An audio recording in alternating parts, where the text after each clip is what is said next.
an hour.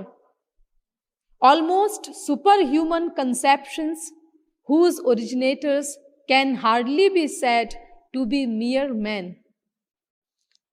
वेदों में जिन बातों का वर्णन है उनको पढ़ करके साफ पता चलता है कि ये किसी मनुष्य के विचार नहीं हो सकते, किसी मनुष्य की वाणी नहीं हो सकती। और मैकडोनल्ड नाम का वेदों की रचना करने वाले हम सभी जानते हैं गुरु शिष्य परंपरा से कि वेद व्यास जी थे, जिनका नाम बादरायण जी था। उन्होंने ही वेदों का वर्गीकरण किया और उनको 4 वेदों में विभाजित किया।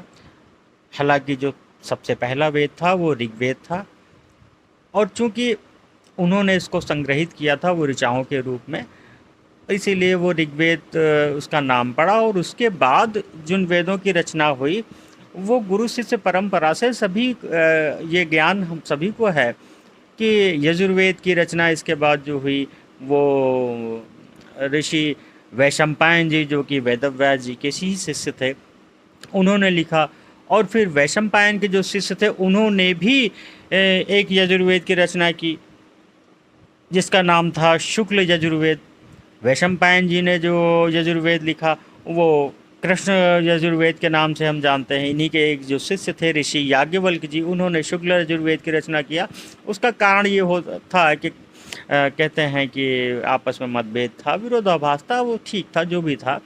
तो इस तरीके से हम जानते हैं कि ऋषियों और मुनियों ने वेदों की रचना किया। ये बात अलग है कि वेदों का जो मूल स्रोत है वो स्तुतियों का है। उस समय जो लोग रहते थे जंगल में, ऋषि मुनि लोग, वो प्रकृति की गोद में, प्रकृति के बीच में रहते थे, तो वो स्तुतियाँ और प्रार्थनाएं भी करते थे।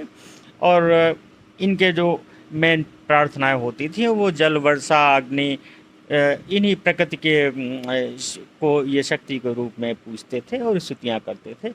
उन्हीं स्तुतियों को, चूँकि ये मौखिक हुआ करती थी, इसलिए उन्हीं स्तुतियों को बाद में बादरायण जी ने, जो कि व्यास जी के नाम से जाने जाते हैं, उन्होंने इनको संग्रहित करके और ऋग्वेद के नाम से इसको इसकी रचना किया।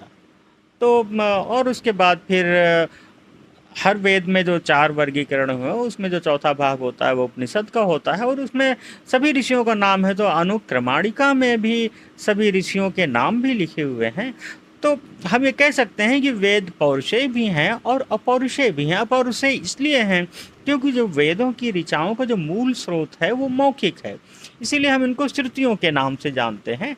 उस समय जो स्तुतियाँ और प्रार्थनाएं हुआ करती थीं उन्हीं को ऋग्वेद में पद्य के रूप में, ऋचाओं के रूप में, जिनको हम मंत्र के नाम से जानते हैं, उनका संग्रहण किया गया है।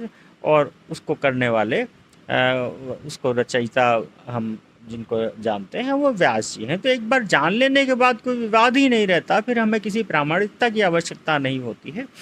जब तक न जानो तभी विवाद होता है, और तभी हम प्रामाणिकता के लिए पाश्चात्य विद्वानों का या किसी का हम सहारा लेते हैं।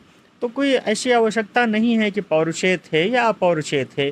अपौरुषेय भी थे वेद, क्योंकि वो मौखिक थे और मौखिक के साथ में वो श्रुतियों के रूप में थे। और वो पौरुषेय भी थे। वो पौरुषेय इसलिए थे क्योंकि ऋग्वेद के बाद जो वेद लिखे गए हैं वो तो ऋषियों के नाम से लिखे गए हैं। जैसे कि ऋग्वेद के बाद में यजुर्वेद लिखा गया, वो ऋषि वैशंपायन जी के द्वारा लिखा गया, और उन्हीं के शिष्य याज्ञवल्क्य जी के द्वारा लिखा गया, जो कि मुख्यतः कर्मकांड का वेद है। यजु का मतलब यज्ञ। तो विवाद जो भी है वो केवल अज्ञान का विवाद होता है, ज्ञान में कोई विवाद नहीं।